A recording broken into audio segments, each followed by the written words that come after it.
ഓം നമോ നാരായണായ. ശ്രീമദ് നാരായണീയം ദശകം 25 രണ്ടാമത്തെ ശ്ലോകം. നരസിംഹാവതാരം. ബ്രഹ്മാണ്ടത്തെ മുഴുവൻ കിടുകിടാവിറപ്പിച്ച ഉഗ്രമായ ശബ്ദമുണ്ടായില്ലോ. ആഘൂർണ ജഗദണ്ഡ കുണ്ഡ കുഹരം എന്ന് പറഞ്ഞു. ആ ശബ്ദത്തിൻ്റെ പിന്നാലെ ഹിരണ്യകശിപുവിൻ്റെ മുന്നിലേക്ക് ആ തൂണിൻ്റെ സ്തംഭത്തിൻ്റെ ഉള്ളിൽ നിന്നും ഘോരാകാരമായ നരസിംഹരൂപം പുറത്തു ചാടി. ഹേ വിഭോ, ഭഗവാനെ, ഞാൻ എൻ്റെ മനക്കണ്ണിൽ കണ്ടിട്ട് പോലും വല്ലാതെ ഭയന്നു പോകുന്നു. അവിടുത്തെ ആ ദിവ്യമായിട്ടുള്ള അത്ഭുതമായിട്ടുള്ള രൂപത്തിനെ ഞാനൊന്ന് വർണ്ണിക്കുകയാണേ എന്ന് പറയാണ്.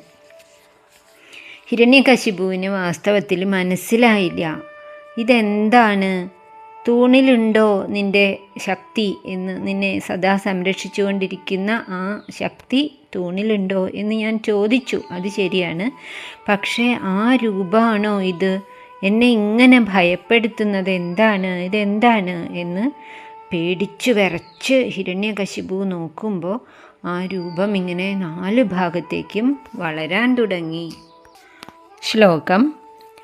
ദൈത്യേ ദിക്ഷു വിസൃഷ്ടചക്ഷുഷി മഹാസംരംഭിണി സ്തംഭത സംഭൂതം ന മൃഗാത്മകം ന മനുജാകാരം വപുസ്തേ വിഭോ. കിം കിം ഭീഷണമേതത് അദ്ഭുതം ഇതി വിഭ്രാന്തചിത്തേ അസുരേ.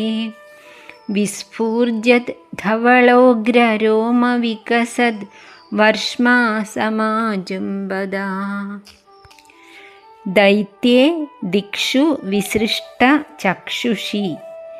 ആ അസുരനായിട്ടുള്ള ഹിരണ്യകശിപുവിനാൽ ദിക്കിലേക്ക് മുഴുവൻ ചുറ്റുഭാഗത്തേക്ക് നോക്കി തൻ്റെ കണ്ണുകൾ 4 ഭാഗത്തേക്കും അയച്ചു എന്നാണ്. വിസൃഷ്ട ചക്ഷുഷി. മഹാസംരംഭിണി. സംരംഭം എന്ന് പറഞ്ഞാൽ കോപം, ഭയങ്കരമായ കോപത്തോടുകൂടി. ന മൃഗാത്മകം ന മനുജാകാരം. മൃഗത്തിൻ്റെ പോലെയാണ് തല, സിംഹത്തിൻ്റെ രൂപത്തിലുള്ള തല, എന്നാൽ മൃഗമല്ല, മുഴുവനും മൃഗമല്ല. ന മനുജാകാരം. കഴുത്തിന് താഴോട്ട് മനുഷ്യൻ്റെ പോലെയാണ്, എന്നാൽ മുഴുവനായിട്ടും മനുഷ്യനുമല്ല. തേ വപു, ഭഗവാനെ, അങ്ങയുടെ ശരീരമല്ലേ ഈ കാണുന്നത്. സ്തംഭത, സംഭൂതം, ആ തൂണിൽ നിന്നും അങ്ങനെ ഉണ്ടായിയല്ലോ. ഭീഷണം അത്ഭുതം ഏതത്, ഇത് ഭയങ്കരമാകുന്നു, അത്ഭുതകരമാകുന്നു, ഇതുവരെ കേട്ടിട്ടോ കണ്ടിട്ടോ ഇല്ല. ഏതത്, ഈ രൂപം. കിം കിം, എന്താണ്, എന്താണ്, എനിക്ക് മനസ്സിലാവണില്ലല്ലോ. ഇപ്രകാരം ചിന്തിച്ചുകൊണ്ട് അസുരേ വ്യുഭ്രാന്തചിത്തേ, ഹിരണ്യകശിപുവിന് ഭ്രാന്ത് പിടിച്ചതുപോലെയായി. അങ്ങനെയുള്ള വിഷമിക്കുന്ന മനസ്സോടുകൂടി വിസ്ഫൂർജദ്ധവളോഗ്രരോമ വികസത്, വെളുത്ത നിറത്തിലുള്ള ഉഗ്രങ്ങളായിട്ടുള്ള രോമം, സിംഹല്ലേ, അപ്പം സടാരോമങ്ങളോടുകൂടി. വികസത് വർഷ്മ, വളർന്ന് വളർന്ന് ചുറ്റുപാടേക്കും വളർന്നു വരുന്ന ശരീരത്തോടുകൂടി. ത്വം സമാജൃംഭത, അങ്ങ് നല്ലവണ്ണം അങ്ങനെ വികസിക്കാൻ തുടങ്ങി. വിഭോ, സർവശക്തനായ ഭഗവാനെ, മഹാസംരംഭിണി ദൈത്യേ, വലിയ ഭയങ്കരമായ കോപത്തോടു കൂടിയ അസുരനായ ആ ഹിരണ്യകശിപു. ദിക്ഷു വിസൃഷ്ട ചക്ഷുഷി, 4 ദിക്കുന്നും എവിടെന്നാ ശബ്ദം, എവിടെന്നാ ശബ്ദം എന്ന് നോക്കിയിട്ട് അമ്പരന്ന് ചുറ്റുഭാഗവും നോക്കിയപ്പോൾ ന മൃഗാത്മകം ന മനുജാകാരം തേ വപു സ്തംഭത സംഭൂതം. മുഴുവനായിട്ടും മൃഗമല്ല, മുഴുവനായിട്ടും മനുഷ്യനുമല്ല, അങ്ങനെയുള്ള അത്യത്ഭുതമായിട്ടുള്ള അങ്ങയുടെ ശരീരം ആ സ്തംഭത സംഭൂത തൂണിൽ നിന്നും ഉണ്ടായി. ഭീഷണം അത്ഭുതം ഏതത് കിം കിം ഇതി അസുരേ വിഭ്രാന്തചിത്തേ. അയ്യോ, ഇതെന്താണ് ഇങ്ങനെ? സിംഹത്തിൻ്റെ തല, മനുഷ്യൻ്റെ രൂപം, നര ഹരി, അങ്ങനെയുള്ള ആ ഭയങ്കരമായിട്ടുള്ള രൂപത്തെ കണ്ടിട്ട് കിം കിം ഇതെന്താണ് എന്താണ് എന്ന് പറഞ്ഞുകൊണ്ട് ഹിരണ്യകശിപുവിൻ്റെ മനസ്സ് വല്ലാതെ അമ്പരന്നു പോയി.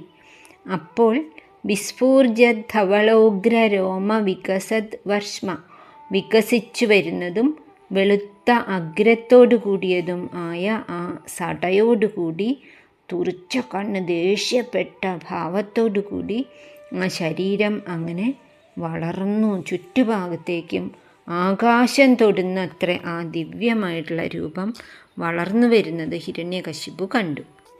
ബ്രഹ്മാവ് കൊടുത്ത വരം സത്യാക്കണമല്ലോ. അസുരനാവാൻ പാടില്ല, ദേവനാവാൻ പാടില്ല, മനുഷ്യനോ മൃഗമോ ബ്രഹ്മാവിൻ്റെ സൃഷ്ടിയിലുള്ള ഒന്നും ആവാൻ പാടില്ല. പകലോ രാത്രിയോ ആവാൻ പാടില്ല. ആകാശത്തോ ഭൂമിയിലോ പാടില്ല. വീടിൻ്റെ അകത്തോ പുറത്തോ ആയുധങ്ങൾ കൊണ്ടോ ഒന്നും തന്നെ വധിക്കാൻ ആരും ഉണ്ടാവരുത് എന്നായിരുന്നു വരം വാങ്ങിയത്. ഇവിടെ മുഖം സിംഹത്തിൻ്റേതുപോലെ, ശരീരം മനുഷ്യൻ്റേതുപോലെ ഇങ്ങനെ ഒരാളെ ബ്രഹ്മാവ് സൃഷ്ടിച്ചിട്ടില്ല. തൂണിൻ്റെ ഉള്ളിൽ നിന്നാണ് ജനനം.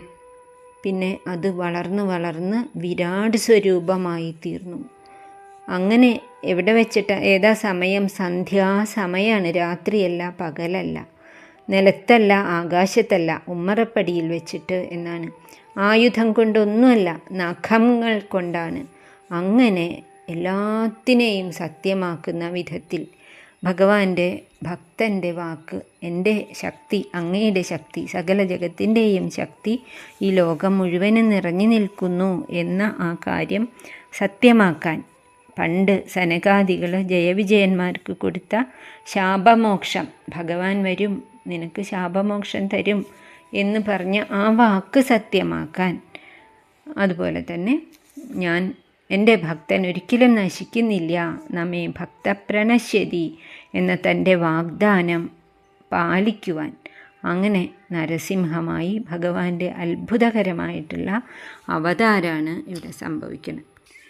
ദൈത്യേ ദിക്ഷു വിസൃഷ്ട ചക്ഷുഷി മഹാസംരംഭിണീ സ്തംഭദ സംഭൂതം ന മൃഗാത്മകം ന മനുജാകാരം വപുസ്തേ വിഭോ കിം കിം ഭീഷണമേതത് അദ്ഭുതം ഇതി വ്യുഭ്രാന്തചിത്തേ അസുരേ വിസ്ഫൂർജത് ധവളോഗ്രരോമ വികസത് വർഷ്മാ സമാജൃംഭദ.